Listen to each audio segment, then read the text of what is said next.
Paula, in the wake of the sweeping anti-zero COVID protests, China is tightening security. Police are now out on patrol in the streets of Shanghai and in Beijing. In Shanghai, authorities there have taken down barricades on Wulumuqi Road, which is the site of those defiant protests over the weekend. And you're looking at video of those new barricades in place in Shanghai. And CNN has also learned that protesters are being rounded up. In fact, one protester who was detained in Shanghai and later released tells CNN that around 80 to 110 protesters were taken in and detained by Shanghai police after the demonstration on Saturday.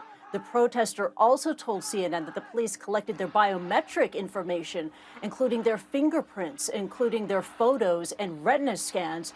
It's unclear how many remain detained. And on Monday, there were no signs of protests in either Beijing or in Shanghai, quite in stark contrast to this dramatic scenes that we saw at the weekend. People across China have had enough of this zero tolerance, zero COVID policy, which has upended people's lives and livelihoods. The trigger, of course, the deadly blazes in Urumqi, which that took place and took people's lives because of a COVID-19 lockdown that got in the way of rescue efforts there. And CNN has now verified 20 COVID-related protests have taken place in 15 cities across China, and we have a map of that. Let's bring it up for you so you can see this. And to emphasize the sheer reach and scope of these protests, just want to quickly name the cities where these protests have, verified by CNN, taken place: in Beijing, Chengdu, Chongqing, Guangzhou, Hangzhou, Hetan, in Korla, Lanzhou, Nanjing, Shanghai, in Taiyuan and Tianjin,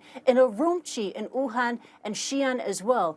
And there was also an extremely rare vigil of protests that took place last night here in Hong Kong, where dozens of protesters took to the streets in the central business district of Hong Kong, bearing flowers to mark the victims of the blazes in Urumqi. Also, they were holding banners and those white sheets of paper that symbolize censorship and also have turned into a symbol of these protests. Back to you.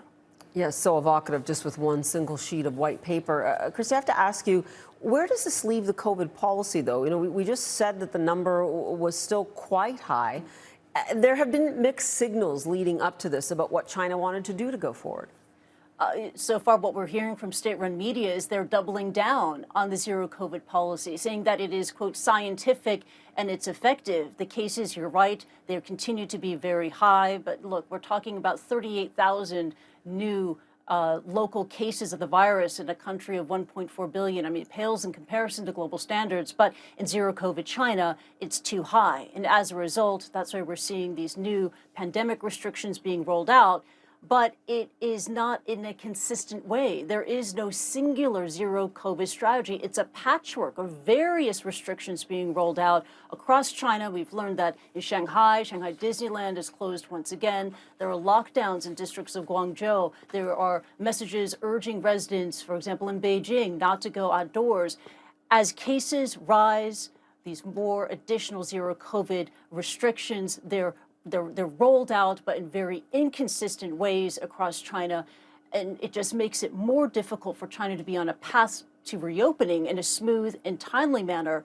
And that just increases the frustration, increases the temperature among people in China. Back to you. Yeah. And remembering again that sometimes those people in lockdown have a hard time getting, seen by a medical professional, medicine, food. It's all been at stake in terms of what you've been bringing us from the region for months now. Kristie, thanks so much. Appreciate it. Thank you. Now,